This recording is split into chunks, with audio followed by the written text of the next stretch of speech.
कि ये जो एनसीईआरटी की बुक है मेरे हाथ में, ये नई वाली बुक है, ठीक है।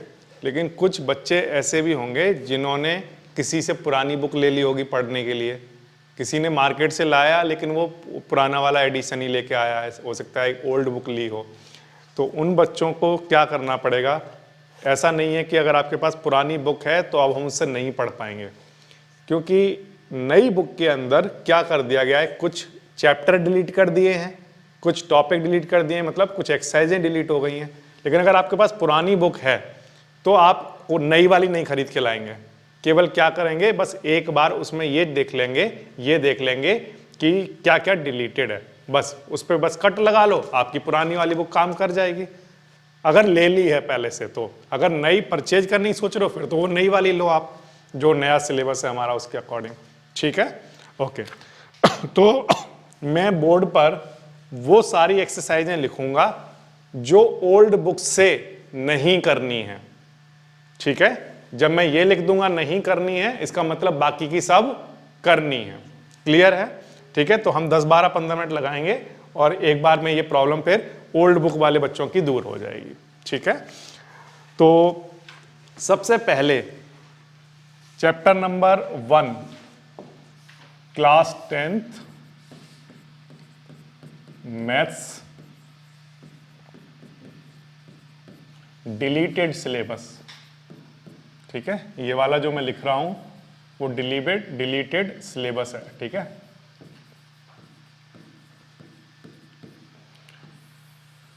ओके, सबसे पहले चैप्टर नंबर 1 की एक्सरसाइज 1.1 नहीं करनी है। मैं सिर्फ बोर्ड पर वो लिखूंगा जो नहीं करनी है, ठीक है। तो एक्सरसाइज 1.1 नहीं करनी है, 1.2 करनी है, 1.3 करनी है, तो इसका मतलब 1.4 नहीं करनी है। तो एक्सरसाइज 1.1 और एक्सरसाइज 1.4 ओल्ड बुक वाले बच्चे ये दो एक्सरसाइज पर क्रॉस लगा लें। किस किस पर? 1.1 एंड 1.4 पर, ठीक है यहां तक।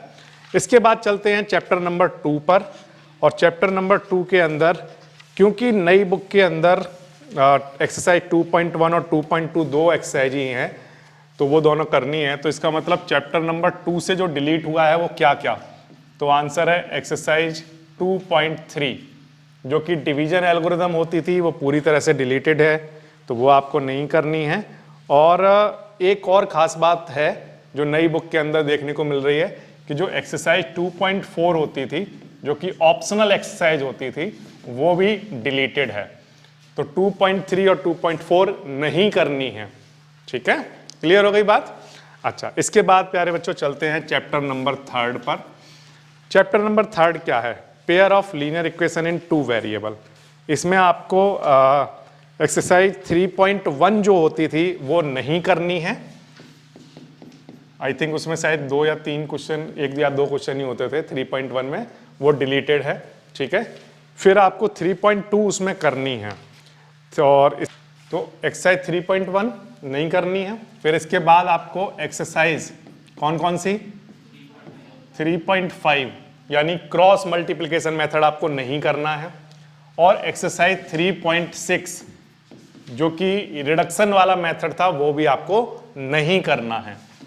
तो ये मैं बोर्ड पर वो एक्सरसाइज लिख रहा हूं जो नहीं करनी है, ठीक है, 3.1, 3.5 और 3.6। तो इसका मतलब चैप्टर में पहले 6 एक्सरसाइज होती थी, उनमें से सिर्फ 3 करनी है। कौन कौन सी करनी है? तो आंसर है 2, 3 एंड 4। यानी हमें सब्स्टिट्यूशन मेथड करना है, एलिमिनेशन मेथड करना है और ग्राफिकल मेथड करना है, ठीक है। अच्छा, 3.7 की अगर हम बात करें जो ऑप्शनल वाली होती थी, तो वो ऑप्शनल वाली भी न्यू बुक के अंदर नहीं गिवन है, तो हम उसको भी नोट कर लेते हैं। एक्सरसाइज 3.7, एक्सरसाइज 3.7 जो ऑप्शनल वाली होती थी वो भी डिलीटेड है। तो ये सारी एक्सरसाइज डिलीटेड हो गई, ठीक है। अब इसके बाद आ जाते हैं फटाफट से नेक्स्ट चैप्टर नंबर 4 पर। चैप्टर नंबर 4 के अंदर क्वाड्रेटिक इक्वेशन के अंदर क्या क्या नहीं करना है, ठीक है, ओल्ड बुक से। तो आंसर है एक्सरसाइज नंबर 4.3 पूरी तरह से डिलीटेड है। यानी कि 4.3 में आता था आपका कंप्लीटिंग द स्क्वायर मेथड, और इसके अलावा क्वाड्रेटिक फॉर्मूला, क्या आता था? Quadratic formula. तो क्वाड्रेटिक फॉर्मूला पर बेस्ड वर्ड प्रॉब्लम भी बहुत सारी होती थी उसमें, तो वो मैं देख रहा हूं यहां पर पूरा डिलीटेड है। तो ये मान के चलो कि आपका एक बड़ा जो प्रॉब्लम होता था वर्ड प्रॉब्लम, वो पूरी तरह से डिलीट हो गया। ठीक है, तो यही मेजर एक्सरसाइज होती थी क्वाड्रेटिक के अंदर, जो कि अब नहीं है। ओके, इसके बाद नेक्स्ट चैप्टर नंबर 5, इसमें कुछ भी डिलीटेड नहीं है, कंप्लीट चैप्टर जैसे पहले होता था वैसे ही आ रहा है। ठीक है, तो इसमें कोई भी चेंज नहीं आया है। इसके बाद next chapter number 6। Chapter number 6 एक इंपॉर्टेंट चैप्टर हुआ करता है ट्रायंगल के नाम से, और इसके अंदर अगर आप देखोगे तो आपको सबसे पहली चीज एक्सरसाइज 6.1 एज इट इज जैसे पहले थी वैसे ही है। बीपीटी, कन्वर्स ऑफ बीपीटी यानी एक्सरसाइज 6.2 एज इट इज वैसे ही है जैसे पहले थी। ठीक है, और सिमिलरिटी सब कुछ वैसा ही है 6.3 तक। अब इसके बाद 6.3 के बाद इन्होंने इस चैप्टर को ख़त्म कर दिया, तो इसका मतलब ये हो गया कि एक्सरसाइज जो 6.4 थी, जो कि एरिया पर बेस्ड थी ट्रायंगल के, वो वाला पार्ट पूरा डिलीटेड है। और एक्सरसाइज 6.5 जो कि कंटेन करती थी Pythagoras theorem and converse of Pythagoras theorem के क्वेश्चंस, जो कि बड़ी एक्सरसाइज थी और बहुत सारे क्वेश्चन बच्चों को करने होते थे उस पर बेस्ड, लेकिन वो सब डिलीटेड है। तो अब ये वाला पार्ट भी से भी आपको पूरा सुकून मिल रहा है, अब आपको ये कुछ नहीं करना है। ठीक है ओके, इसके बाद आ जाते हैं नेक्स्ट चैप्टर नंबर 7। और ऑप्शनल वाली एक्सरसाइज की अगर बात करें तो वो क्योंकि वहां से सब हटा दी गई हैं, ऑलमोस्ट मैं देख रहा हूं कि ऑप्शनल एक्सरसाइज बहुत ही कम, एक आधा चैप्टर के अंदर ही बची हुई है। 6.6 करके भी जो एक्सरसाइज है जो कि पहले ऑप्शनल के नाम से आती थी, वो भी डिलीटेड है, तो उसको भी मैं यहाँ पर नोट कर ही देता हूँ। एक्सरसाइज 6.6 ऑप्शनल, ये पहले भी ऑप्शनल थी और अब बिल्कुल ही हटा दी गई है। ठीक है, अब इसके बाद चैप्टर नंबर 7 जो होता है क्लास 10th में, वो है कोऑर्डिनेट ज्योमेट्री। ठीक है, कोऑर्डिनेट ज्योमेट्री के अंदर जो आपके टॉपिक डिलीटेड हैं वो है एरिया ऑफ ट्रायंगल निकालना। तो इसका मतलब उसमें सिर्फ एक एक्सरसाइज थी जो कि थी एक्सरसाइज 7.3, तो आपको ये नहीं करनी है, बाकी 7.1 और 2 ऑफ कोर्स करने हैं। ठीक है, तो डिस्टेंस फॉर्मूला, सेक्शन फॉर्मूला इस साल सभी बच्चे पढ़ेंगे, डिटेल में पढ़ेंगे, बट एरिया ऑफ ट्रायंगल जो पिछले साल तक बच्चे पढ़ते थे या अभी तक पढ़ते थे वो अब नहीं पढ़ेंगे। अब आते हैं सबसे ज़्यादा इम्पोर्टेंट वाला चैप्टर। इसमें शायद पुरानी वाली बुक में ऑप्शनल तो नहीं थी ना, इसमें 7 वाले चैप्टर में ऑप्शनल तो थी नहीं, या थी? तो ऑप्शनल वाला भी नोट कर लेना। एक्सरसाइज 7.4 करके जो है, जो कि ऑप्शनल करके थी, ऑप्शनल वाली ऑलमोस्ट सभी एक्सरसाइजें हटा दी गई हैं। ठीक है,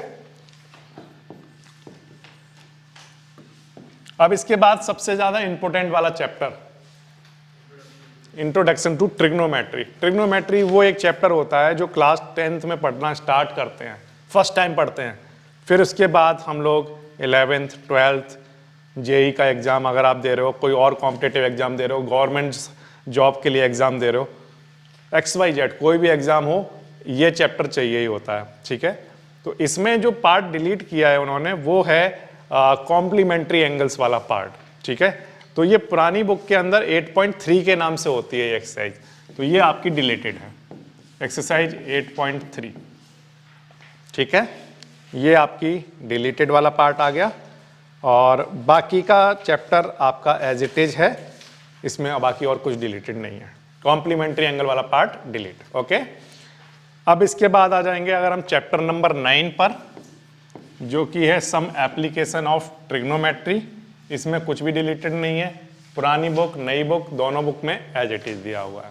ठीक है, इसके बाद आ जाते हैं नेक्स्ट चैप्टर पर। 9 के बाद आ जाते हैं कहाँ पर? Circles, chapter number 10 circles. Circles के अंदर देखो क्या क्या डिलीट हुआ है उसको देखते हैं। तो 10.1 एज इट इज है, 10.2 एज इट इज है, यानी कि इस चैप्टर में से कुछ भी डिलीट नहीं हुआ है। तो चैप्टर 10 आप ओल्ड बुक से एज इट इज पढ़ सकते हैं। ठीक है, इसके बाद आते हैं नेक्स्ट। तो नेक्स्ट पूरा चैप्टर ही डिलीट कर दिया गया है, जो कि है चैप्टर नंबर 11 ओल्ड बुक के अंदर, जिसका नाम है कंस्ट्रक्शन। कंस्ट्रक्शन के अंदर हम लोग लिख लेंगे completely deleted. Completely deleted. Okay, तो पूरा चैप्टर डिलीट हो गया। और अब इसके बाद जब आप आगे बढ़ोगे चैप्टर नंबर 12 पर ओल्ड बुक के अंदर, तो उसका नाम आपको उस बुक में मिलेगा एरिया रिलेटेड टू सर्कल।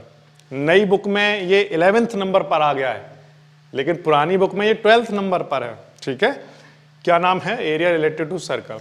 अब इसमें क्या किया है इसको देख लेते हैं। तो इसमें सबसे पहले एक एक्सरसाइज सर्कल के पर बेस्ड होती थी जिसको 12.1 कहते थे, वो डिलीट हो गई है, एक्सरसाइज 12.1। ठीक है, 12.2 एज इट इज आ रही है। लेकिन एक सबसे बड़ा पार्ट जो एरिया रिलेटेड टू सर्कल में कॉम्बिनेशंस होते थे, सर्कल्स के, स्क्वायर के, रेक्टेंगल के बनाकर जो एक बड़े बड़े क्वेश्चंस आते थे, वो सब डिलीट हो गए। तो एक्सरसाइज 12.3 जो कॉम्बिनेशन वाला पार्ट था वो पूरी तरह से डिलीट हो गया। ठीक है, तो आप ये समझ लो कि अब आपको सिर्फ एक एक्सरसाइज पढ़नी है, सिर्फ एक, जिसके अंदर आपको एरिया ऑफ सेक्टर और सेगमेंट्स पढ़ने हैं। तो आपके तो मजे आ गए, आप ऐसा समझ लो, क्योंकि कॉम्बिनेशन जब पढ़ते तो उसमें बहुत सारे फॉर्मूले याद करने पड़ते, बहुत सारे क्वेश्चन की प्रैक्टिस करनी पड़ती, बट अब वो आपको नहीं करनी है। ठीक है, इसके बाद 13th चैप्टर ओल्ड बुक में सरफेस एरिया वॉल्यूम है, नई बुक में ये 12th चैप्टर बन गया है। तो चैप्टर नंबर 13 ओल्ड बुक के अंदर सरफेस एरिया एंड वॉल्यूम, अगर हम देखें तो 13.1 एज इट इज यहाँ पर भी आपको देखने को मिल रही है, 13.2 एज इट इज देखने को मिल रही है। लेकिन क्या नहीं देखने को मिल रहा है? 13.3 एक्सरसाइज 13.3 जो कि कन्वर्जन था। क्या था? कन्वर्जन। कन्वर्जन वाला पार्ट आपका डिलीट हो गया। और फिर इसके बाद आती थी एक्सरसाइज 13.4, है ना, 13.4 भी आपकी डिलीटेड हो गई। और 13.4 के बाद एक ऑप्शनल एक्सरसाइज भी है 13.5, वो भी आपकी डिलीटेड है। तो सबसे बढ़िया बात यह है कि अब आपको सिर्फ क्या पढ़ने हैं? सरफेस एरिया एंड वॉल्यूम के कॉम्बिनेशन। जो हमारे सॉलिड्स होते हैं उनके कॉम्बिनेशन बनाओ, कॉम्बिनेशन दे रखा हो, उनका एरिया निकालो और वॉल्यूम निकालो। ना आपको एक वॉल्यूम से दूसरे वॉल्यूम में कन्वर्ट करना है, ठीक है, और ना आपको इसके आगे की जो भी एक्सरसाइजें थी वो कोई भी करनी है प्रैक्टिस। ठीक है, तो ये सब डिलीट है।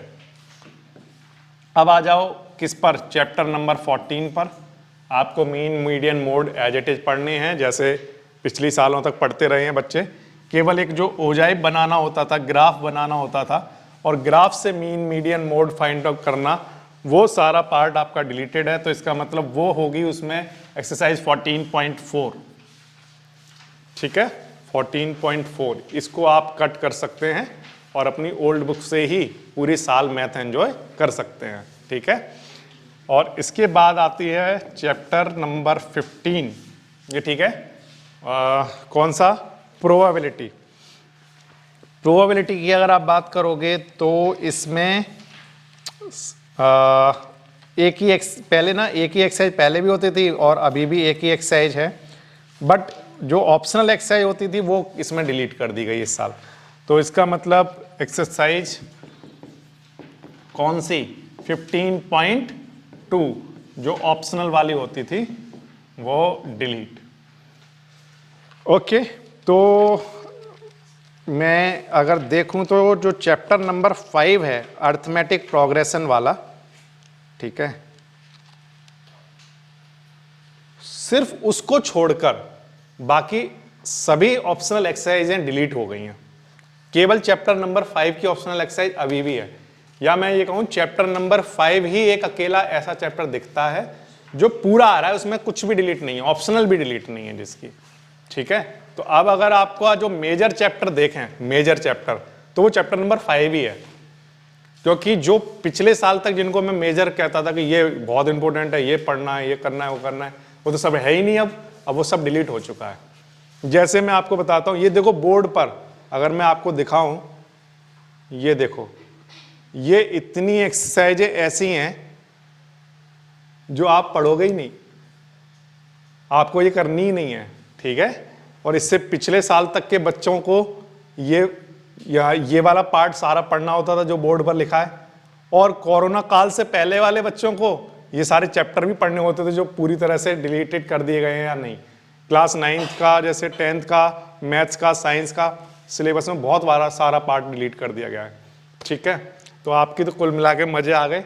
अब ये एक ऐसा सिलेबस बचा हुआ है, ये पतली सी बुक जो बची हुई है, अब ये ऐसी बुक बची हुई है जिसके कॉन्सेप्ट आसान वाले जो थे, जो बच्चे आसानी से पढ़ पाएं, कोई स्ट्रेस ना लें, वो सारे इसमें रखे गए हैं। और जो स्ट्रेस वाले थे वो सारे हटा दिए गए हैं कि ये अच्छा, ये मैथ्स का ये टॉपिक स्ट्रेस देता है, हटा दो इसको, तो उन्होंने वो सारा हटा दिया। ठीक है, अब इसके बाद भी अगर स्ट्रेस होता है तो फिर तो क्या ही करेगा, फिर तो ये बुक ही हटानी पड़ेगी, तो बंद करना पड़ेगा, है ना।